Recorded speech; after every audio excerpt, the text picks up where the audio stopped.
네, 안녕하십니까. 박윤선입니다.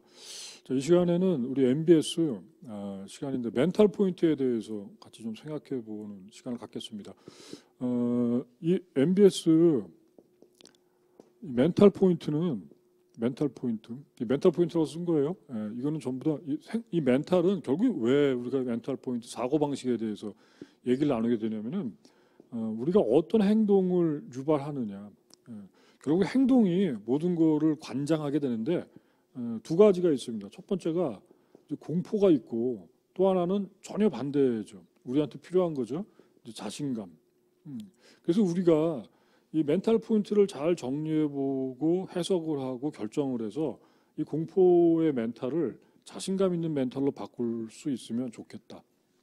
그래서 자신감 있는 멘탈을 가질 수 있는 얘기들을 한번 정리해보죠.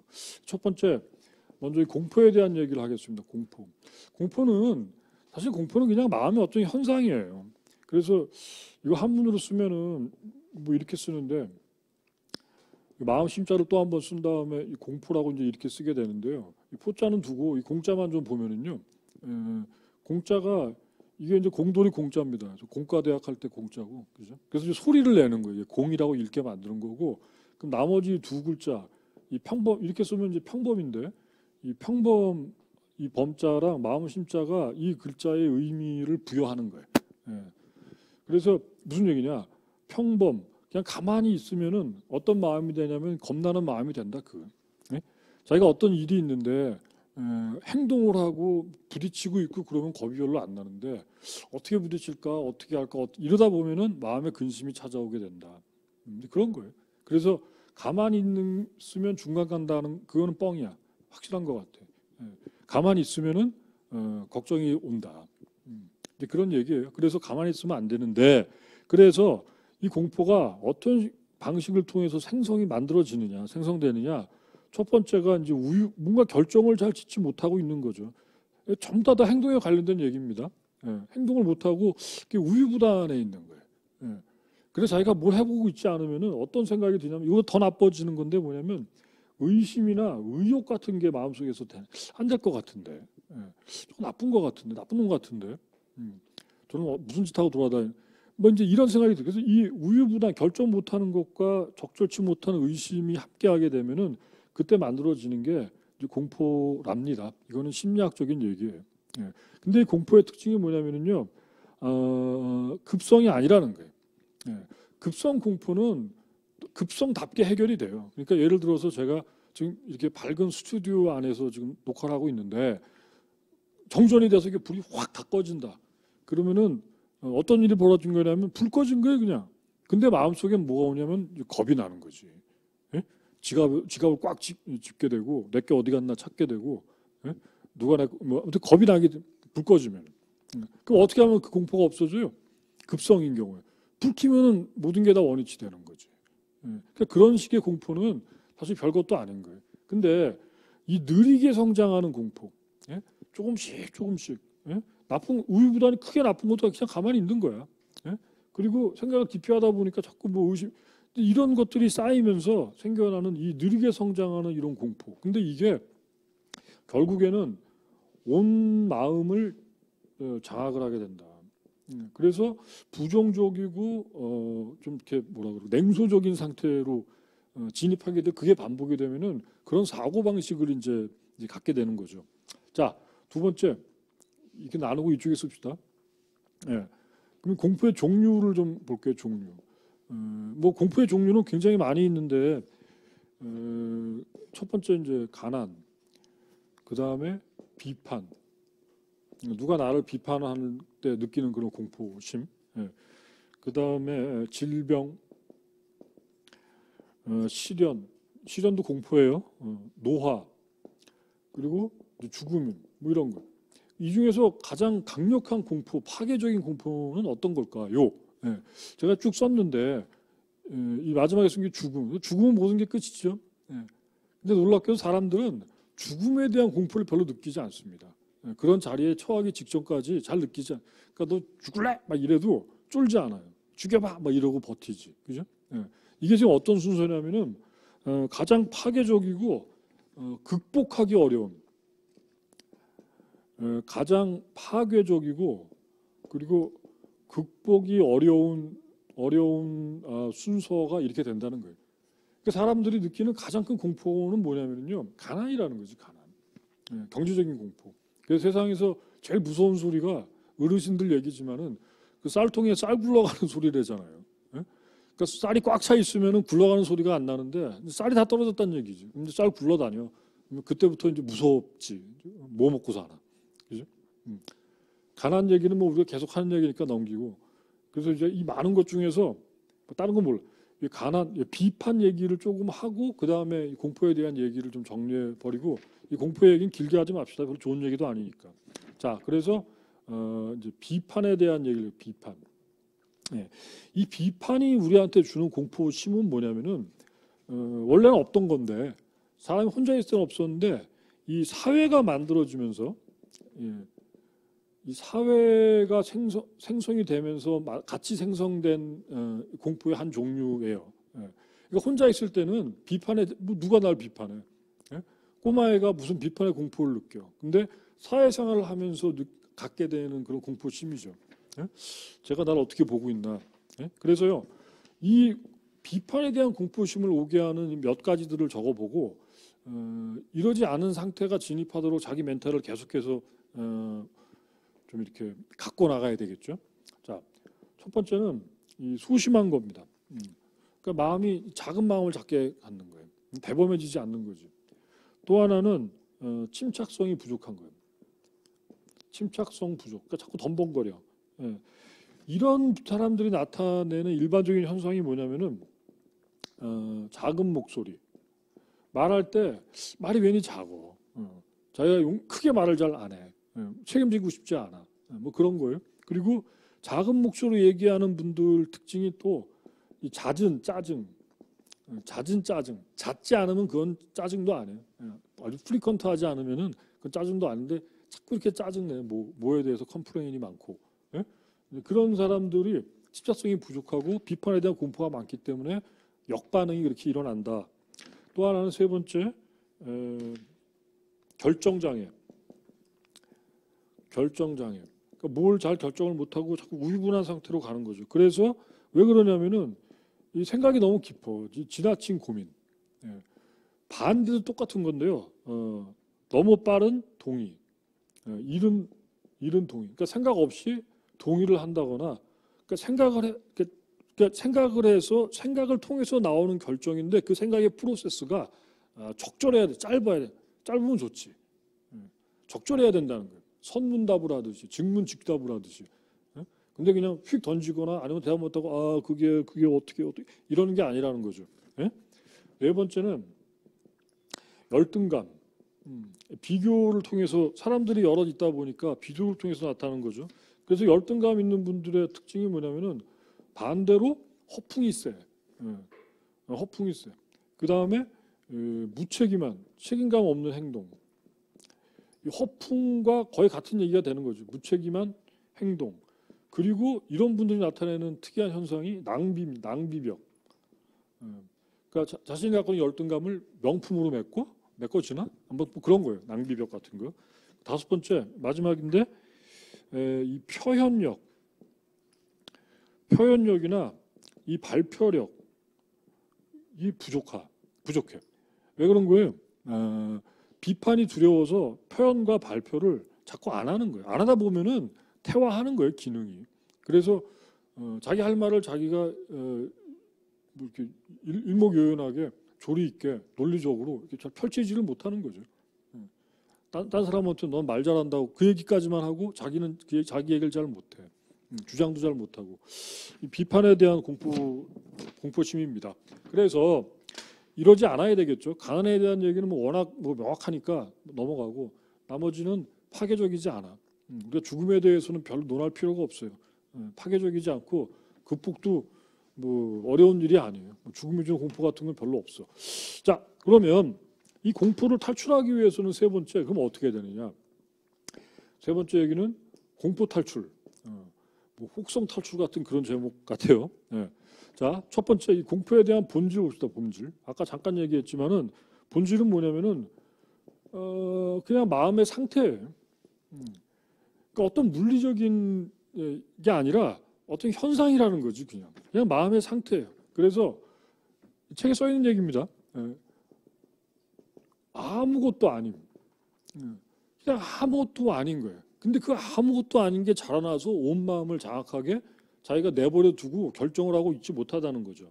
그래서 무시의 대상. 그러니까 이 공포는 떠오르면은 자꾸 무시하는 연습을 해야지 돼요. 겁이 나잖아요. 쫄지 말아야 돼. 그냥 이렇게 무시하는 현상이에요. 뭐 어떻게 되겠어? 뭐 겁낼 거 없어. 그냥 좀 무시하는 현상. 그래서요. 어떤 얘기가 있냐면은 사람은 인간은 이렇게 얘기해요. 마음에 이게 좀 제가 원래 강의할 때 이렇게 길게 쓰지 않는데 이건 써야만 얘기가 돼요.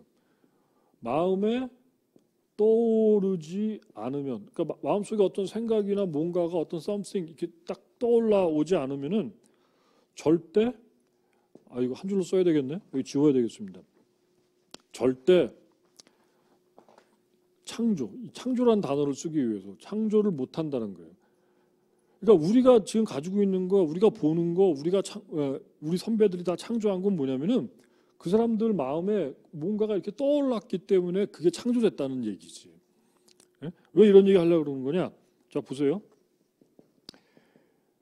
그러니까 공포 같은 게 안 떠오르게 사전에 그걸 무시해야 되는 자유의지.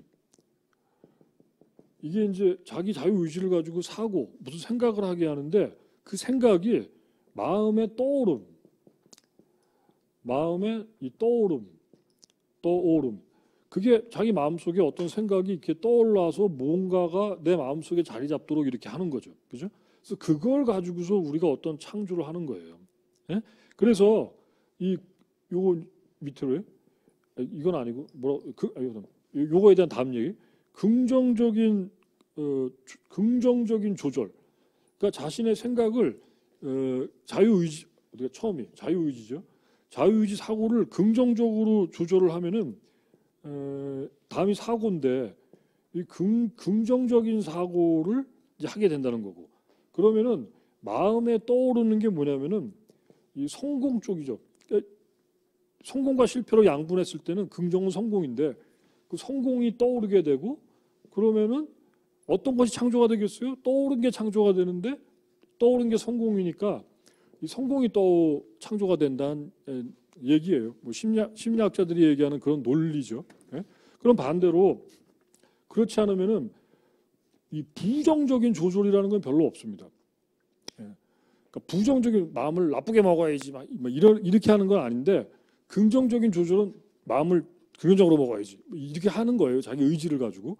근데 반대는 그렇게 하는 게 아니라 이제 이게 한 가지 답인데 팁인데 그냥 방치에 방치. 그러니까 에너지를 거기다 이렇게 쏟지 않는 거예요. 계속 반복되는 얘기인데 평범하면은 겁이 난다. 가만히 있으면 중간 간다? 아니다. 중간 못 간다. 그냥 가만 내버려 두면은 누구나 다 아까 얘기했죠. 평범한 상태에서는 겁이 나는 쪽으로 가는 거예요. 그래서 방치를 해두면은 이 부정적인 사고가 떠오른다. 가서 부딪혀 보지 않으면은 자꾸 겁이 난다. 이렇게 되는 거예요. 네. 그래서 부정적인 사고가 떠오르게 되고 이 성공이 떠오르는 게 아니라 그때 이 공포가 떠오르게 되고 그럼 어떻게 되느냐? 공포는 성공이 떠오르면 성공인데 공포가 떠오르면은 귀신이 나오는 게 아니라 그때 나타나는 게 실패라는 거죠. 실패. 그럼 이제 실패가 됩니다. 그래서 내가 이거를 가만두면 안 된다. 그래서 오늘과 같은 이런 강의 주제를 가지고 얘기를 하게 되는 거죠. 그래서 긍정적인 조절을 해야지 이와 같은 시퀀스를 따라가게 되는 거죠. 그죠? 그래서 이 부정적인 사고의 핵심이 뭐냐면 아까 얘기했던 우유부단과 의심 같은 거예요. 그러니까 뭘 자꾸 의심하고 결정을 잘 못하고 있고 그냥 다 보면은 그게 부정적인 사고라는 게 다른 게 아니라 저런 상태가 부정적인 사고다 이거죠. 그래서 여기 나와 있는 이 긍정적인 조절 이 얘기를 좀 해보죠. 그럼 이제 어떻게 하는 게 긍정적인 조절이냐? 쭉 시퀀스를 따라가면은 성공으로 이르게 하는 저 긍정적인 조절 그 얘기를 좀 해보죠. 그래서 이 긍정적인 조절 이걸 하기 위해서 첫 번째는 뭐냐면은 이 공포를 무시하는 법 이제 이거를 배우셔야 돼요. 겁이 나는데 안 겁 먹은 척 하는 거예요. fake, 예? fake it until you made it. 예? 그런 척 하는 거예요. 그래서 그거는 의지의 문제입니다. 의지. 예. 그래서 이 의지를 갖기 위해서는 필요한 건 뭐냐면 본질에 대한 지식이에요. 오늘 얘기가 너무 좀 학자연스러운데, 예?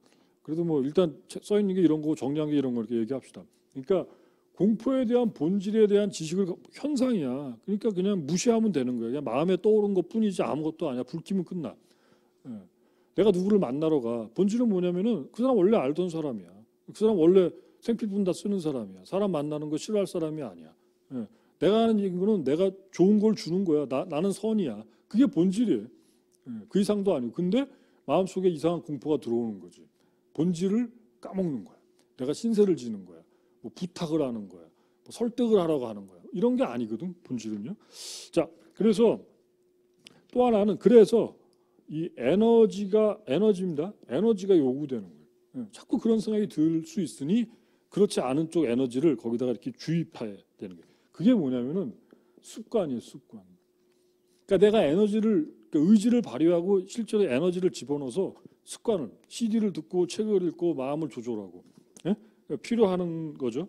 그래서 이 시스템을 통한 학습, 이 학습 시스템, 이게 내 습관을 만들도록 해야 된다는 거지. 그러면은 공포를 조절하는 긍정적인 조절법을 점점 익히게 된다는 거죠.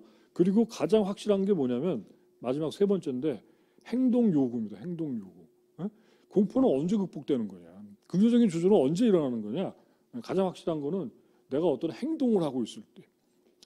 책을 읽고 CD를 듣는 것도 물론 그것도 행동의 하나로 그렇지만 자기가 정말로 생각하고 있던 그 일을 가서 부딪혀 보는 것.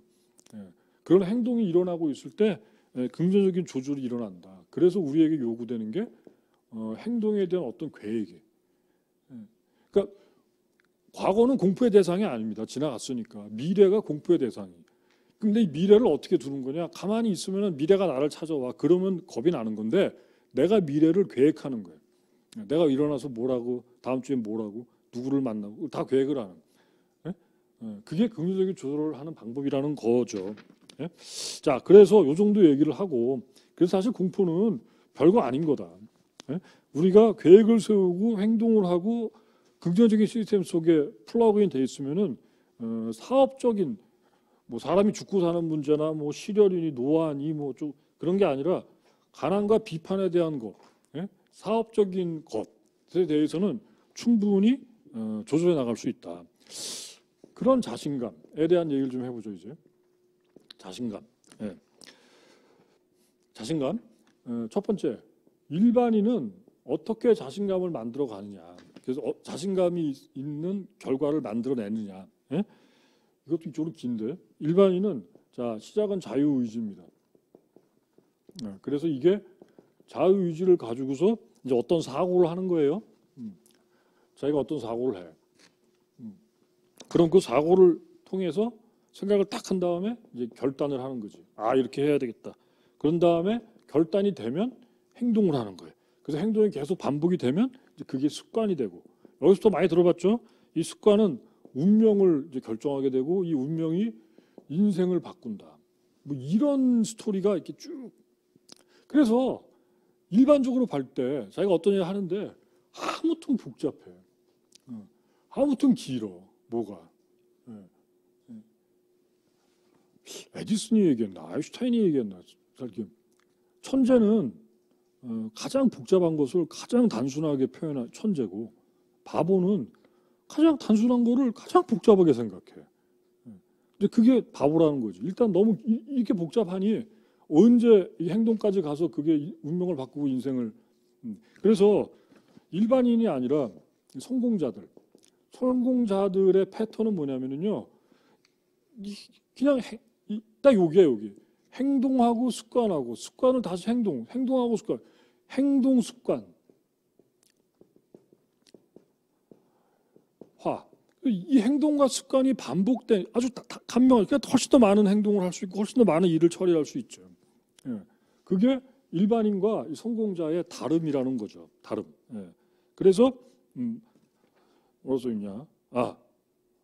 그렇지 행동을 습관화하는 거예요. 그래서 이렇게 하시는 분들은 이 도발 표현이 굉장히 도발적인데 도발이나 도전 뭐 비슷한 얘기입니다. 그래서 이런 분들의 특성이 모험을 즐기고 이 불확실성에 대해서도 즐기고 그리고 적절한 수준의 흥분을 즐긴다. 이런 상태로 들어가는 분들이 긍정적인 에너지, 긍정적인 조절을 잘 하시는 분이고 자신감 있는 행동을 하고 자신감 있는 결과를 낸다. 근데 그렇지 않으면은 도발의 반대는 뭐냐면요. 도발 반대는 뭐예요? 그럼 도발 당하는 건가? 그게 아니라 이 편안, 그냥 안식을 취하는 거지. 그냥 가만히 있는 거지. 편안하게. 내깔려두고 있는 거지. 그래서 이런 걸 학습된 무기력. 가만히 있잖아요. 그럼 세상 편해. 라는 거를 학습을 통해서 알게 돼. 자기가 몇 번 하다 보면. 그러니까 다 반복되면서 알게 되는 거예요. 그냥 포기해버리고 나면 세상 편해. 오늘 회사 뭐 일할까? 하지 말자. 다음에 하자. 그리고 그냥 널브러져 있으면 세상 편하지. 학습된 무기력. 그래서 이 체념이나 이 포기 이런 단어들이 성공자와 대별되는 단어들이죠. 그래서 성공자는 이 긴 얘기가 아니라 행동과 행동을 습관화하는 데 초점을 맞추고 그리고 그 행동을 뭐가 이렇게 그냥 뭐 된다는 없어도 모험을 즐기고 불확실하지만 뛰어들고 그때 오는 그런 막 아드레날린이 분비되는 그 흥분을 즐긴다는 거죠. 그죠? 그래서 이제 자신감. 이 자신감이라는 건 뭐냐면요. 펑션 오브 해낸 경험이에요. 해낸 경험. 그러니까 자기가 실패한 경험이 아니라 해낸 경험. 그게 많아지면은 자신감이 있는 거예요. 어딜 내가 찾아가. 근데 거기 왔다 갔다 자꾸 하면은요. 이제 내비게이션을 안 봐도 쉽게 찾아가. 너 거기 자신 있어. 갈 수 있어. 근데 처음 가는 초행길이야. 그럼 누구나 다 자신감 없지. 그건 정신 바싹 차리고 가야 되고 다음부터 딴 길로 가기도 하고 이제 그런 거죠. 그러니까 자기가 반복을 통해서 해낸 경험이 쌓이게 되면은 자신감은 당연히 따라오게 되는 겁니다. 그래서 요령인데 자기를 잘 해석하셔야 돼요. 그래서 자신이 할 수 있는 일만 계획하는 거예요. 자신을 잘 해석해야 돼. 자기의 능력을 자기가 알아야 돼. 그래서 자기가 할 수 있는 일만 상대의 결정은 상대 거야. 근데 내 결정은 내가 하겠다고 하는 일들을 그냥 하는 거지. 그걸로다가 주간활동표, 주간계획표를 많이 채우는 거예요. 그렇게 채워놓으면은 내가 해낼 수 있는 일이 많아져요. 그럼 해낼 수 있는 경험이 많아지게 되고 그게 자신감으로 연결되게 되는 거죠. 그죠? 그래서 쉽게 말하면 사업적으로 얘기하면 할 수 있는 일만로 짜여져 있는 게 이 탱크화 같은 겁니다. 사업적으로 쉬운 예를 드는 거예요. 탱크화는 누구나 다 할 수 있는 것으로 짜여져 있어요. 그죠? 그거를 주간활동표에 집어넣는 거지. 그래서 예를 들면 이런 거예요. 할 수 있는 일과 그렇지 않은 일에 대한 정리인데 목표를 얘기해 보자. 난 이번 달에 이렇게 해야 되겠다. 숫자는 3이 있고 30이 있어요. 그럼 어떤 게 더 하기 쉬워 보여요? 3보다 30이 좀 30이 쉬워. 근데 이게 우리가 이제 그런 스피치를 많이 듣습니다. 이번 달에 3프론트를 구축하겠습니다. 라는 것보다는요. 30명을 만나겠다. 만남. 이게 훨씬 더 자신감을 만들어낼 수 있는 계획이라는 거예요. 계획. 그래서 이게 훨씬 이 3프론트는 내가 열심히 노력한다고 해도 될 수도 있고 안 될 수도 있는 거예요. 근데 내가 만나서 뭘 하겠다는 게 아니라 만나서 내가 이렇게 내일 하는 거예요. 이거는 확률이 거의 100%지. 그죠? 30명을 만나건 뭐 28명을 만나건 뭐 45명을 만나건 내가 시간을 내서 열심히 뛰다니면 이거는 근데 이런 거를 통해서 30명을 만나게 되면은 나는 3프론트가 만들어질 거다. 그거는 쫓아오는 거예요. 왜냐면은 3프론트는 내 계획과 내 권한이 아니라 상대의 동의가 상대의 권한이 나한테 긍정적으로 동의가 작용을 해야지 이루어지는 거니까 이게 훨씬 더 좋은 플랜이라는 거죠. 그죠? 저런 플랜을 많이 세우면 그러면은 자신감을 끌어올릴 수가 있게 된다. 이제 그런 얘기죠. 자, 그래서 그러는 과정에서 우리가 겪게 되는 게 이제 이 일이 실제로 벌어지고 막 하다 보면은요. 그러면은 누구나 다 뭐 이건 당연한데 생각은 복잡해집니다. 우리는 이 불확실성 속으로 뛰어드는 거예요. 뭐 하나 확실한 게 아직 없지, 그죠? 그래서 생각이 많아지게 되는 거는 일이 벌어지고 나서는 점점 더 이따 끝날 때 얘기했지만은요. 사는 거는 미지수예요. 결정된 게 없어. 그럼 하나하나 결정해 나가는 건데, 그 설계지. 미지수가 많으니까 설계지. 근데 그런 거를 이제 하나하나 부딪혀가는 과정에서 생겨나는 게 뭐냐면 첫 번째 공포 얘기했고, 두 번째 자신감 얘기했고, 세 번째입니다. 이 갈등이라는 거예요. 갈등.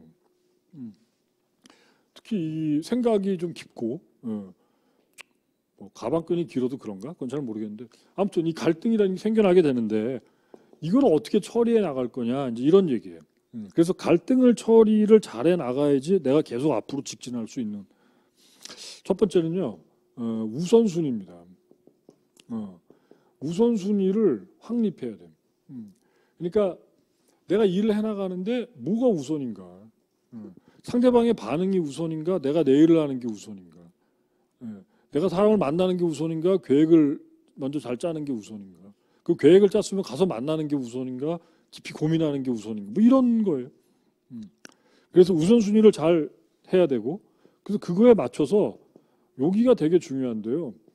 계획을 가능한 상세하게 세우는 연습을 하셔야 돼요. 우리 주간활동표가 좀 너절해야지 정상이에요. 주간활동표가 너무 깔끔하면은 그러면은 그 중에 되는 일과 안 되는 일이 나뉘어질 때 해놓은 일의 결과가 적어지는 거죠. 예? 그래서 이 상세한 계획을 세우고 좀 더 많은 계획을 세우고 이제 그런 게 중요하고 세 번째는 이제 요 얘기를 좀 이제 제가 하려고 하는 건데 비연성적인 시각을 갖는 게 중요하다. 비연성은 뭐냐면은 제가 한문으로 쓸게요. 이 연성할 때 연자는 연결 같은 의미, 연결, 인연, 아무튼 인연은 아니고 연결되는 거. 뭐랑 자꾸 커플드 되는 거. 그래서 비연성적인 시각을 갖는 거예요. 시각, 비연성적인 시각을 갖는 거예요. 그래서 이게 영어로 쓰면 요즘에 뭐 그런 단어들이 가끔 나오던데 디커플드. 이제 커플, 너랑 나랑 커플이야. 서로 연결되는 거야. 이 일하고 저 일이 서로 어떤 함수 관계를 가져. 근데 그렇게 보지 않고 그거를 띄어내고 얘는 얘고 이 일은 이 일이고 저 일은 저 일이야. 그러니까 일을 복잡하게 만드는 도저히 해석할 수 없고 풀 수 없는 문제로 가는 게 이게 여가저걸 한꺼번에 다 엮는 거예요. 그러니까 이 얘기하다 저 얘기하고 저 얘기하다 또 저런 얘기하고 이 사람 얘기하고 저 사람 이렇게 하면은요, 그 누구도 풀 수가 없어요. 아주 복잡한 문제가 되거든요. 마치 그렇게 얘기하면은 뭐 이렇게 모든 걸 다 고려하고 이렇게 생각을 넓게 하는 것처럼 보이지만은 그러면 답을 내기가 어려워서 별로 쓸데가 없어져요.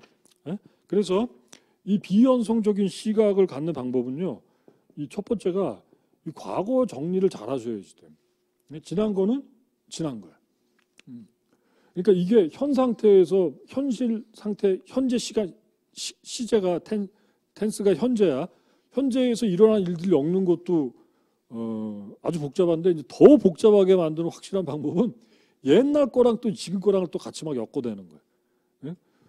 못 풀어. 그건 진짜 못 풀어. 예, 그건 풀 수가 없어. 그래서 이 과거를 지난 건 지난 거로 쳐야 돼. 예. 지나간 것은 지나간 대로 그냥 의미가 있죠. 뭐 이렇게 하고서 필요한 의미만 챙기고 나머지는 지나가게 둬야 되는 거예요. 그리고 이 미래가 과거, 현재, 미래는 일직선상에 이렇게 있게 되는데 이 미래를 겁을 먹고 보면은요 문제를 못 풀어. 아까 얘기했잖아요. 겁 먹기 시작하면은 고려하지 않아도 될 것까지 다 고려하게 돼. 그래서 그게 서로 엉켜 못 풀어. 그래서 미래를 긍정적으로 낙관하는 연습을 자꾸 하셔야 잘 될 거예요. 내가 전화하면은 잘 받을 거예요. 어떻게 잘 될 거야. 이 일은 잘 될 거야. 자꾸 이렇게 생각하셔야지 돼. 그 연습이에요. 긍정적인 조절이죠. 그래서 현재 일을 이렇게 하기 위해서 지금 이건 과거고 미래고 이게 정리가 좀 됐으면 그럼 진짜로 현재 일을 이렇게 분류하는 연습, 분류. 서로 그 일들이 막 엮여 있으면은요 처리할 수가 없어요. 일단 일이 생기면 이렇게 어떤 표를 만들고 자꾸 분류를 하셔야 돼. 그래서 그 중에서 이 가능한 것을 찾아내는 거예요. 내가 해낼 수 있는 거. 아까 얘기했죠. 할 수 있는 일만 계획하는 거지. 그거의 양이 많아지면 자신감이 생긴다. 이렇게 말씀드렸죠. 그래서 가능한 것부터 일을 처리하는 연습. 그 다음에 또 하나가 한 번에 하나씩. 제가 남녀를 비교해서 뭐 얘기하려고 하면 절대 아닌데, 근데 아무튼 그 여자분들은 멀티태스킹이 된대잖아요. 그래서 3명, 4명이 막 얘기하는데 얘랑 얘기하는데 옆에 하는 얘기 막 또 다 듣고 있다가 이제 코멘트를 막 해. 예? 대단한 능력이죠. 근데 그런 분들이 오히려 직진성이 떨어져. 그러니까 자꾸 이렇게 일이 커플드 돼. 연성 관계가 되는 거지. 예? 그래서 한 번에 하나씩만 처리하자. 이래야지 일이 잘 처리될 확률이 높거든요. 예? 이렇게 하시면 된다. 그래서 아까 얘기했지만 이쪽에 쓸까요? 예. 사는 거는요. 살다 보면은 어떤 그 미지수가 나옵니다. 미지수. 그리고 미지수. 내가 지는 아는 거죠. 그래서 미지 모르는 x가 자꾸 나와. 예? 근데 이거를 풀 수 있는 단초는 이제 그게 식이라는 게 수학적으로 얘기하면. 그죠? 그래서 이 식의 숫자와 이 미지수의 숫자가 같잖아요. 예? 그런 문제를 우리는 방정식 해석이라 그래. 해석 문제가 되는 거예요. 예? 또 갑자기 수학 얘기가 나와서 복잡하면 예를 들어서 y는 x 플러스 1이야. 이거 중학교 때 한 겁니다. 이거 아무도 못 풉니다. 근데 식이 하나 더 나와요. 왜냐하면 미지수가 2개잖아. 근데 식이 하나 더 나오면 돼. y는 마이너스 x 플러스 1이야. 예, 이게 2개를 주어졌어요. 그러면 x는 얼마고 y는 얼마일까요? 이제 풀게 된다는 거죠. 그죠? 예? 뭐 푸는 방법은 그냥 y가 x 플러스 1이니까 여기다가 요거 집어넣으면 이제 끝나는데 그래프로 그려봐도 되는데 이거의 그래프는 1인 자리에서 이렇게 1씩 올라가는 거고 이거의 그래프는요. 절편이 1이니까 1인 자리에서 이렇게 내려오는 거예요. 예? 그래서 만난 자리가 어디냐면 여기잖아요. 여기. 이쪽이 x고 이쪽이 y니까 x는 0이고 y는 1이죠. 예? 그래서 x에다 0 집어넣으면 y는 1 되고 여기다 x에다 0 집어넣으면 y는 1 되고 됐지. 예? y를 1 집어넣으면은 x는 0이 되는 거지. 됐지. 그래서 이렇게 모르는 거 2개에 식이 2개가 나오면은 문제는 금방 풀린다. 난이도가 어느 됐든지 뭐 여기에 막 로그 함수가 들어가고 뭐 어쨌건 풀린다. 복잡 과정 뭐 어떤 과정을 겪더라도. 근데 여기다가 플러스 z가 하나가 또 낑겨드는 순간 이거 아무도 못 푸는 문제가 되는 거예요. 그죠? 그래서 그럼 또 하나 이제 이 z 없는데 x 플러스 3이다. 뭐 이런 문제가 될 수도 있어요. 그러면 답이 여러 개가 나올 수가 있게 되지. 그래서 미지수보다 식이 많은 경우 이런 거를 우리는 통계라 그래요. 통계. 예? 이 통계 문제가 가장 많이 나오는 그 실제적인 현상은 어디냐면은 일기예보 같은 거예요. 일기예보는 오늘 날짜, 작년에 오늘 날짜, 재작년에 오늘 날짜 거의 이제 뭔가 함수 관계를 가져. 그래서 더 많은 통계 자료를 가지고서 통계 문제를 풀면은 내일 날씨가 예측 가능해지는 거예요. 그렇죠? 통계. 근데 이제 이런 세상은 날씨 세상이고 실제로 우리가 살고 있는 일반적인 세상은 어디냐면은 식은 몇 개 웃는데 이놈의 미지수가 너무 많은 거예요. 이런 문제를 설계라고 하는 거지. 내가 칠판을 만드는데 이 칠판은 온통 미지수 추성이에요. 이거 길이는 얼마로 하고 너비는 얼마로 하고 이거 판때기 이 재질은 뭘로 쓰고 그걸 어떻게 해야 되냐? 다 결정해야 되는 거예요. 길이는 1.2m로 하고 너비는 한 2m로 하고 판은 하얀 걸로 누군가가 책임을 지고 자꾸 결정을 해 나가야지 되는 거예요. 그래서 그런 결정이 수학적인 표현으로 하자면 이 미지수의 상수는 이 항상 있을 상자예요. 그리고 이제 숫자를 쓴 거예요. 상수화. 미지수의 상수화. 그러니까 여러분이 삶에 겪게 되는 일들이 있잖아요. 몇 가지를 정해요. 빨리빨리 정해야 돼요. 다음 주에 어떻게 하고 살 것인가. 그런데 월수토 미팅 딱 정해. 화목토 미팅 일단 빨리빨리 정해. 내가 누구를 만날 것인가 누구를 따다닥 정해. 이번 주에는 매출이 어떻게 될 건가? 자기 것부터 빨리빨리 정해. 그리고 그걸 실제로 행동으로 옮겨. 그러면은 이 설계 문제가 자꾸 풀려나가기 시작한다는 거죠. 근데 미지수 상태로 계속해서 방치해 두잖아요. 그럼 아까 어떻게 된다 그랬어요? 그러면은 공포가 온다니까, 결국엔. 그래서 체념하게 되고 실패하는 일이 벌어지는 거예요. 그래서 미지수를 어떤 거라고 딱 결정하는 그 장면이 뭐냐면은 그게 믿음이에요, 믿음. 이거는 이렇게 하는 거야. 이거는 이렇게 할 거야. 그러니까 믿음이 필요. 그러니까 학습을 해야 되고 공부를 해야 되고 아까 얘기한 것처럼 본질에 대한 지식이 있어야 되는 거죠. 실제로 별거 아닌 거거든. 우리가 처리하는 일의 수준이. 그래서 이 믿음, 성경에도 행함이 없는 믿음은 죽은 거다. 그러니까 믿음과 행함은 같이 다니는 거예요. 그래서 이 믿음과 행동이 미지수를 적절하게 상수화시킨다는 거죠. 미지수를 엄하게 상수화를 시켜서 결정을 해버리면 문제가 되는 거죠. 새로운 문제가. 그러니까 그게 경험이고 그게 지식이고 그게 지혜지. 적절하게 상수화시킬 수 있는 그게 자신감이지. 2m로 해, 1m로 해, 누구 만나자, 만나면 뭐 하자. 이게 자신감이죠. 같은 함수가 운영이 되게 되는 거죠. 그죠? 그래서 이제 얘기를 정리합시다. 자, 그래서 우리가 어떤 이제 일을 한다. 그럼 그게 사업이나 그리고 얘기를 좀 더 확장하면은 인생이나 결국 이제 같은 얘기가 되는데 이 일은 살아보시면 사업을 해보시면 인생 살아보시면은 이 미지수가 계속해서 증가하는 인생을 살게 돼 있어요. 생각하지도 못했는 일들이 문제들이 계속 그러니까 문제는 상존한다. 문제는 계속해서 그래서 모든 문제를 다 풀 수도 없어요. 그러니까 못 푸는 문제는 그냥 정하는 거야. 그런데 몇 가지를 정해서 풀 수 있는 문제를 남겨두는 거죠. 이제 그게 지혜예요. 내가 얼마나 학습돼 있고 얼마나 자신감이 있느냐가 잘 적절히 정하고 조절을 하게 만드는 거죠. 그래서 우리에게 요구되는 건 뭐냐?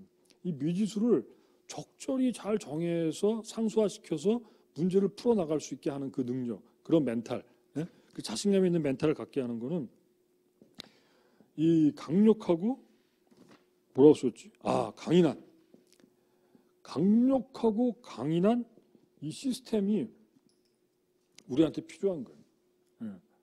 우리가 지금 하고 있는 이 사업을 끌어이 싱킹 빅, 그리고 우리 시스템, 지금 뭐 이 코로나 시국에서도 작동하고 있는 이 온라인 어떤 시스템, 그리고 현재 나가고 아무튼 문제가 크면 클수록 대응도 강력해져야 되는데 이 강력하고 강인한 어떤 시스템, 이거 속에 우리가 있어야 우리가 함께 문제를 풀게 되는 거예요. 우리가 푸는 문제들은 꽤 개인적인 것처럼 보이지만은요 다 비슷하게 겪고 있는 거예요. 코로나 다 비슷해, 다 힘들고 다 어려워, 다 겁나고. 그럼에도 불구하고 전 세계에서 우리가 제일 선방하고 있다며. 그러니까 우리는 그 시스템 속에 잘 있어야 되는 거예요. 그 잘 따라야 되는 거고. 사업도 마찬가지. 어떻게 하면 좋을까? 좀 더 지혜롭고 좀 더 경험 많고 좀 더 해낸 경험이 많은 자신감 있는 그 리더들의 결정에 의해서 자꾸 뭐가 하나하나씩 결정이 되는 거예요. 미지수를 상수화시켜 나가고 있는 거예요. 그게 여러분들한테 자신감으로 작동하기를 기대하는 거지. 그렇게 된다는 믿음이 여러분 필요하고 그렇게 된다는 행동이 따라야 되겠죠. 그래서 이 강력하고 강인한 시스템을 만드는 거는 우리 모두입니다. 우리 모두가 이제 그런 시스템을 만들어가고 각각이 구성원이 되는 거예요. 여러분의 강한 멘탈, 공포심이 없는 그런 멘탈, 근심 걱정을 이렇게 최소화시킬 수 있는 그런 멘탈, 이 시스템 속에서 믿음을 가지고 행동하는 데 답이 있어요. 오늘 제가 한 얘기는 다소 좀 학문적인 것 같고 몇 번을 들어보고 그렇지만 결론은 굉장히 단순한. 그러니까 복잡한 문제지만 답은 내가 행동해야 되는 답은 굉장히 단순하게 떨어져요. 꼭 주간 투표를 쓰시고 내가 해야 될 일들 미리미리 결정하시고 만날 사람과 부딪혀야 될 사람과 풀어야 될 문제 중에서도 안 풀리는 건 제끼고 풀 수 있다고 생각되는 거를 올려놓고 혼자 풀기 자신 없으면 스폰서와 함께 풀고 그래서 나는 행동의 양을 늘려나가고 그게 자신감 있는 그런 멘탈을 갖도록 만들어 드립니다. 미지수 천지인 시대를 지금 시간을 지금 우리가 보내고 있어요. 도대체 하루에 몇 명이 확진자가 되는지, 치료가 되는지, 뭐 다른 나라에서는 무슨 일이 벌어지는지, 뭐 우리는 알 수가 없지. 그렇지만은 우리가 알고 있는 거, 우리가 알아야 될 거는 꽤 단순하고 간명해요. 해야 될 일도 그렇고. 그래서 그런 일들을 정하고 이 시스템 안에서 지켜야 될 일들을 지키면서 해나가시면은 시간이 지나고 나서 보면은 좋은 결과가 나오게 되고, 그렇게 되면 우리의 멘탈은 긍정적이었다. 우리의 멘탈은 공포가 아니라 자신감이었다. 그런 후일담을 나누게 되는 시간이 분명히 오게 될 겁니다. 여러분도 건강하시고 그럼에도 불구하고 열심히 여러분의 일들을 잘 처리해 나가시기를 저는 응원합니다. 고맙습니다. 마치겠습니다.